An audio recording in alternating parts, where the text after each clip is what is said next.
ఈనాటి కార్యక్రమానికి సభాధ్యక్షులైనటువంటి మాననీయ శ్రీ గోకరాజు గంగరాజు గారిని అధ్యక్షోపన్యాసం చేయవలసిందిగా సవినయంగా ప్రార్థిస్తున్నాను.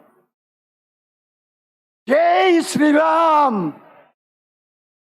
జై శ్రీమన్నారాయణ.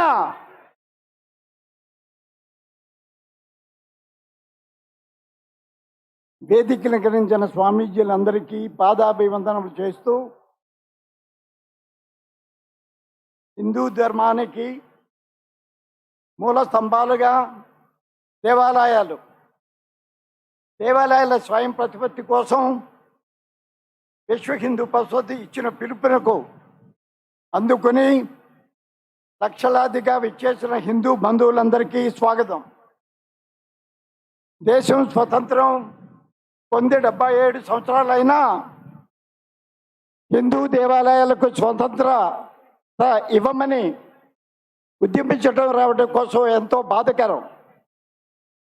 దేవాలయాలు హిందూ సమాజానికి మూల స్తంభాలు, మన సంప్రదాయాలు, శ్రద్ధా కేంద్రాలు. దేవాలయాల రక్షణకు ఎందరో త్యాగాలు చేశారు, బలిదానాలు చేశారు, పోరాటాలు చేశారు. 1000 సంవత్సరాలుగా మన దేవాలయాలు దాడులకు, దోపిడీలకు గురి అవుతున్నాయి. స్వతంత్రం వచ్చిన తర్వాత అయినా కూడా ఈ పరిస్థితిలో మార్పు లేదు. ఒకవైపు సెక్యులరిజం అంటూ హిందూ దేవాలయాల ప్రభుత్వాలు తమ గుప్పిట్లో పెట్టుకున్నాయి. దేశంలో దేవాలయాలను వ్యాపార కేంద్రాలుగా మార్చాయి, రాజకీయ పునరావాస కేంద్రంగా కూడా మార్చాయి. దేవాలయాలు హిందువుల చేతిలో ఉంటే ధర్మ ప్రచారం జరుగుతుంది.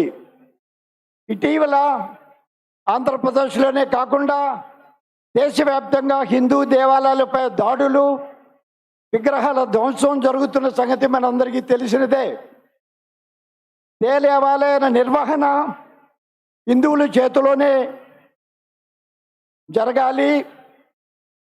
దాన్ని జరుపుకోవటం కోసం జాతీయ ఉద్యమం ప్రారంభమైంది. దేవాలయాల హిందువుల జీవనాడి, దేవాలయాల ఆస్తులు మనం కాపాడుకోవాలి. దేవాలయాల భూములను హిందువులు రక్షించుకోవాలి. దేవాలయాల సంపదలు దుర్వినియోగంగా చేయకుండా చూసుకోవాలి.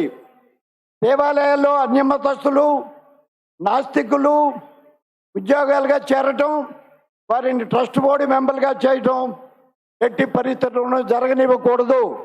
ఇవన్నీ జరగాలంటే హిందూ దేవాలయ స్వయం ప్రతిపత్తి ప్రభుత్వాలు ఇవ్వాలి.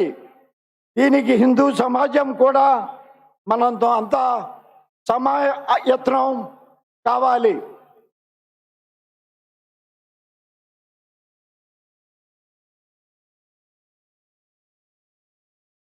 ఈ హిందూ శంకరావ సభ భారతదేశంలోనే దేవాలయాల విముక్తి పోరాటానికి ప్రధాన భూమిక పోషిస్తుందని నేను భావిస్తున్నాను.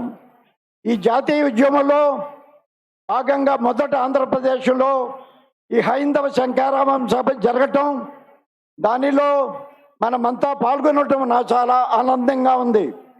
ఈ సభలో పాల్గొనడంతో పాటు మన పూర్తి అవ్వటం ఇది మన బాధ్యతలు అవుతుందని అందరూ భావిద్దాం. దేవాలయాలకు స్వయం ప్రతిపత్తి సాధించే వరకు మనం నడుం గడుదాం. దీనికి మన పూజ్య స్వామీజీలు ఆశీస్సులు మనకు నిండుగా ఉంటాయి.